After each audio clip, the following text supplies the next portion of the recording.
Füzuli rayonunun Alxanlı kəndindəyəm. Əhmədov Yusif, Əhmədov Yasin'in qulağındayıq.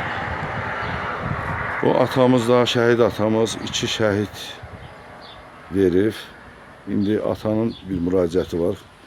Xahiş edim dinləyək. Buyur ata. Mən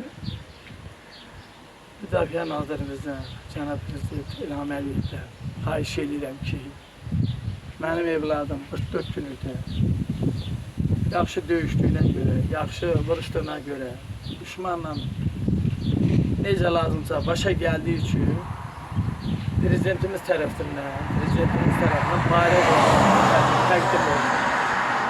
Mən xahiş edirəm Prezidentimizdən də, Müdafiə Nazirimizdən Ələsgəroğlu'na milli qəhrəman, vətən qəhrəmanı verirsin. Xahiş edirəm.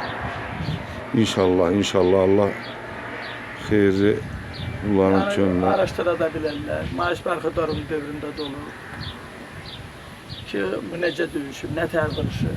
Bu elə belə verilmiş. Bu bayraq ordeni hər adama verilmiş.